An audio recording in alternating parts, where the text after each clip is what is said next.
जातीय सर्वे कराया गया, वो नीतीश कुमार का एक प्रयास था कि इसका राजनीतिकरण करके एक बार समाज को फिर बांटकर इसका राजनीतिक लाभ उठाया जाए।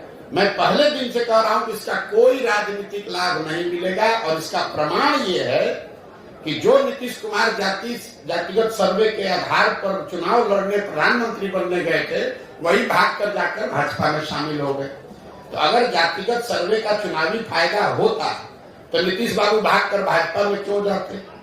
इसका कोई चुनावी फायदा नहीं है। एक और जो महत्वपूर्ण बात है जातिगत सर्वे, सबसे महत्वपूर्ण बात, जातिगत सर्वे जो बिहार में आया वो आपको क्या दिखाता है?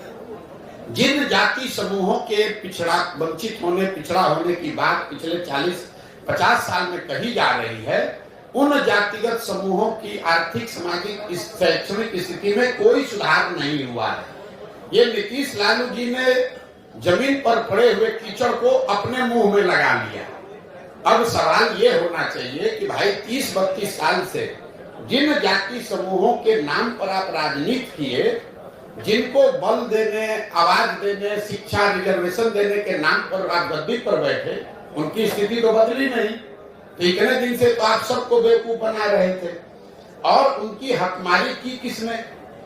पूरे बिहार में 32 साल से राज कौन कर रहा है? लालू कर रहे हैं, नीतीश कर रहे हैं। तो किसने इसको रोका है कि मुसलमानों को, पासमंदा समाज के लोगों को आप गृह मंत्री बना दीजिए? किसने नीतीश कुमार को रोका है कि किसी महादलित को आप यहाँ पर फाइनेंस मिनिस्टर बना दीजिए, सड़क का मंत्री बना दीजिए, शिक्षा मंत्री बना दीजिए, किसी अति पिछड़ा समाज को आप जल संसाधन मंत्री बना दीजिए? आज तक बनाया?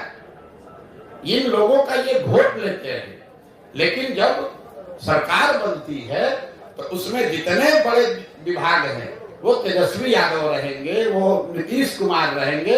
18 साल में नीतीश कुमार ने गृह मंत्रालय नहीं छोड़ा, किसी अति पिछड़ा को गृह मंत्रालय दे दो। लालू जी 15 साल 16 साल रहे, किसी मुसलमान को गृह मंत्री नहीं बनाया, किसी मुसलमान को पथ निर्माण मंत्री नहीं बनाया, किसी मुसलमान को शिक्षा मंत्री नहीं बनाया। तो ये तो बेवकूफ बनाकर वोट लेने की बात है। जातिगत सर्वे के आधार पर इन लोगों ने ये दिखाया, ऊपर वाले ने इनके हाथ से ही करवा दिया कि देखो तुमने इन समाज के लोगों का एक्सप्लॉयटेशन किया, इनको बेवकूफ बनाया, इनके लिए किया कुछ नहीं। इसीलिए आपने देखा कि जातिगत सर्वे के आंकड़े आने के बावजूद समाज में राजनीतिक, सामाजिक कोई प्रतिक्रिया नहीं है। बिल्कुल लोग सुन रहे हैं, उससे लोग मालूम है कि बेवकूफ बना